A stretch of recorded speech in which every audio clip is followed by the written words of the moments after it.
dari HKBP Kernolong, HKBP tertua di Pulau Jawa.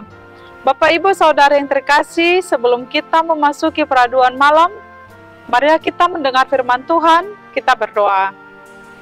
Ya Allah, ya Tuhan kami bersyukur Engkau selalu memberkati kami, memberkati setiap pekerjaan kami, hingga pada saat ini kami masih merasakan kebaikan-Mu.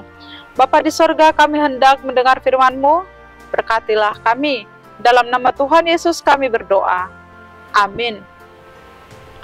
Firman Tuhan yang menjadi renungan bagi kita pada malam ini, yaitu dari Mazmur 136, ayat 11 hingga ayat 15, ayat pembimbing renungan, ayat 13, begini firman Tuhan.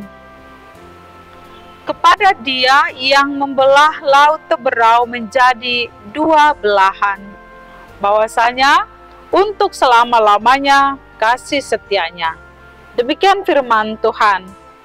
Tuhan menyelamatkan. Sahabat renungan malam Shalom yang dikasihi Tuhan, Mazmur ini mengajak umat untuk bersyukur kepada Tuhan, sebab Ia baik, bahwasanya kasih setianya untuk selama-lamanya. Di dalam renungan ini mengisahkan tentang bagaimana Allah menuntun dan membawa umat Israel keluar dari tanah Mesir, dari tekanan, dari perbudakan, dan dari pengejaran orang-orang Mesir. Saat umat tiba di Laut Teberau, mereka memperhatikan bagaimana mungkin mereka dapat lolos dari pengejaran orang-orang Mesir. Bagaimana mungkin mereka dapat selamat dari penindasan, tekanan, dan perbudakan dari orang-orang Mesir. Tidak ada jalan keluar bagi mereka.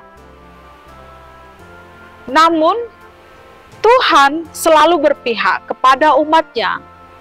Tuhan mau menyatakan kuasa-Nya untuk menyelamatkan umat yang dikasihinya. Ketika Israel tidak dapat menemukan jalan keluar dalam pergumulan dan apa yang mereka hadapi pada saat itu, Tuhan hadir untuk menyelamatkan mereka. Perbuatan Tuhan bagi mereka pada saat itu, di mana Tuhan membelah Laut Teberau menjadi dua belahan, sehingga mereka dapat diseberangkan untuk selamat dari pengejaran orang-orang Mesir. Tuhanlah yang bertindak, Tuhanlah yang berbuat pertolongan, menyeberangkan mereka sehingga mereka selamat. Bapak Ibu Saudara yang dikasihi Tuhan, kita dapat melihat bagaimana kebaikan Allah selalu diberikan kepada umat-Nya. Dan kebaikan Allah tidak hanya sampai di sana, juga kebaikan Allah sampai kepada kita saat ini.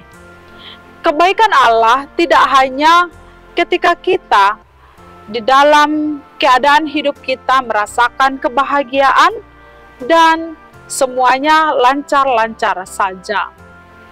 Kebaikan Tuhan juga ada dinyatakan bagi kita saat kita berada dalam bahaya, ketika kita menghadapi masalah dan berbagai penderitaan di tengah hidup ini. Tuhan selalu menyatakan kebaikan-Nya kepada kita. Karena itu Bapak Ibu Saudara, apapun yang terjadi dalam hidup kita, jangan pernah meragukan kebaikan Tuhan. Hendaklah kita senantiasa bersyukur kepada Tuhan, sebab Dia adalah Tuhan yang setia menyelamatkan kita. Amin, mari kita berdoa. Terima kasih Tuhan yang selalu memberikan solusi jalan keluar dari setiap pergumulan hidup kami. Meski terkadang Tuhan, kami tidak dapat menemukan jalan keluar, namun kuasa-Mu dan kebaikan-Mu nyata untuk memberikan pertolongan dan jalan keluar kepada kami masing-masing. Ingatkan kami untuk terus bersyukur dan memuliakan nama Tuhan dalam hidup kami. Saat ini Tuhan, kami hendak istirahat membaringkan diri di tempat tidur, berkatilah kami. Dalam nama Tuhan Yesus kami berdoa. Amin. Anugerah Tuhan Yesus Kristus, kasih setia Allah Bapa, dan persekutuan dengan Roh Kudus menyertai kita sekarang sampai selama-lamanya. Amin.